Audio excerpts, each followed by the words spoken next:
الحمدللہ والصلاۃ والسلام علی رسول اللہ وعلی آلہ وصحبہ ومن والہ وبعد۔ اللہ تبارک و تعالیٰ نے اسلام کو بہت بڑی نعمت بنایا ہے۔ وَأَتْمَمْتُ عَلَيْكُمْ نِعْمَتِي، اللہ فرماتے ہیں میں نے اسلام کے مکمل کرنے سے اپنی نعمت مکمل کر دی ہے۔ جو رب ذوالجلال والاکرام نے انسانیت کے بارے میں فرما دیا ہے وہ پرفیکٹ ہے، وہ ہر زمانے اور مکان کے لیے قیامت تک کے لیے کافی ہے۔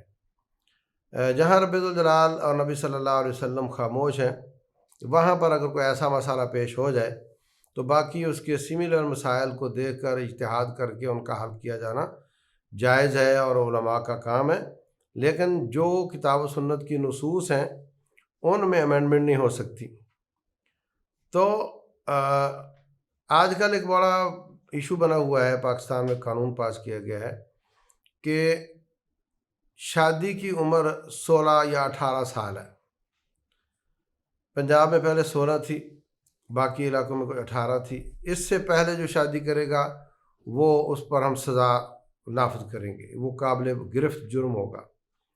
یہ بات شریعت سے ٹکراتی ہے۔ اللہ تبارک و تعالیٰ فرماتے ہیں وَاللَّائِي يَئِسْنَ مِنَ الْمَحِيضِ مِن نِّسَائِكُمْ، وہ عورتیں جو اپنی ماہواری سے مایوس ہو چکی ہیں، ان ارتبتم فعدتہن ثلاثۃ اشہر، اگر تمہیں شک ہو تو ان کی عدت 3 مہینے ہے۔ اگر ایسی عورت کو طلاق ہو جاتی ہے جس کی روٹین ماہواری نہیں آ رہی، تو فرمایا کہ اس کی عدت 3 مہینے ہے عربی حساب سے، اور اگر اس کی روٹین ماہواری ہو تو اس کی عدت 3 ماہواریاں یا تیسری ماہواری کا شروع ہے۔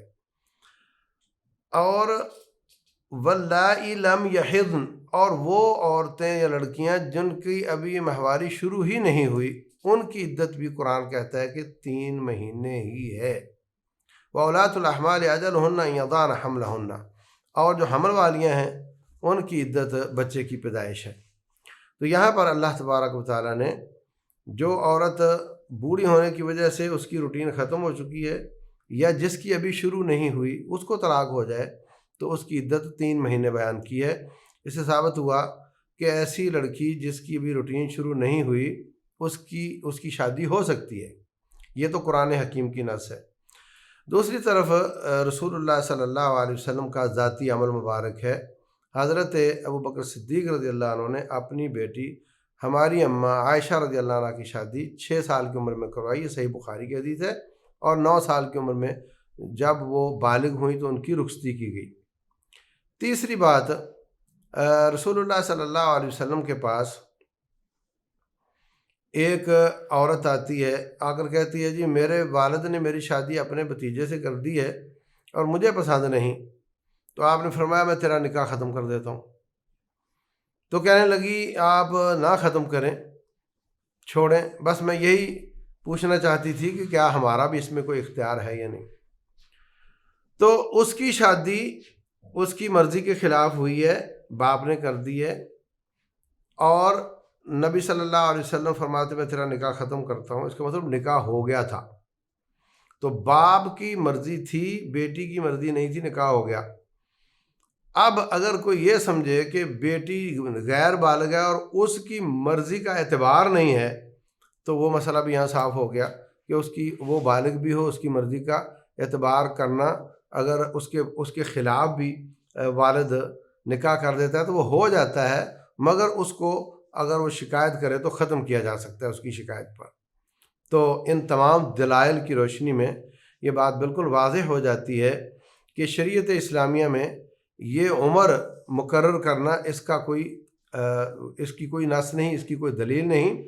اور اس وقت تو ویسے ہی اللہ معاف کرے جو سکولنگ ہے، یہ ٹرک کی بتی کے پیچھے لگا دیتے ہیں، ابھی میں یہ کر رہا ہوں، ابھی میں یہ کر رہی ہوں، اس کے بعد یہ کروں گی، اس کے بعد وہ ہوگا، تو وہ ایک لمبا چلتا ہے۔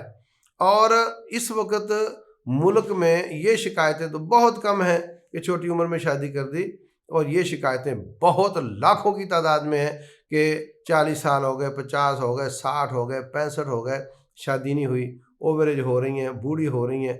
جیسے جیسے حلال کا راستہ تنگ ہو رہا ہے تیسے تیسے حرام کا راستہ کھل رہا ہے۔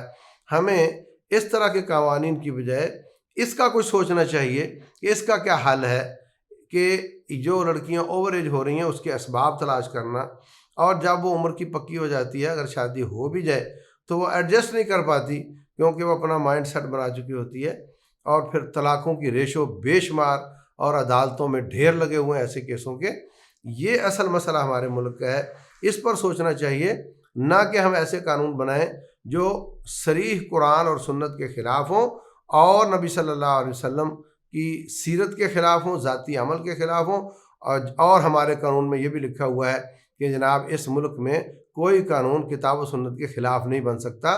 تو اپنے آئین کا پاس کرتے ہوئے بھی، اور رب ذوالجلال کا جو کلمہ پڑا ہے اس کا پاس کرتے ہوئے بھی، ہمیں قطعاً یہ زیب نہیں دیتا کہ ہم ایسے قوانین بنائیں جو کتاب و سنت کے مخالف ہوں اور معاشرے کی ضرورت بھی نہ ہوں، اور جو معاشرے کی ضرورت ہے اس سے ہم صرف نظر کریں۔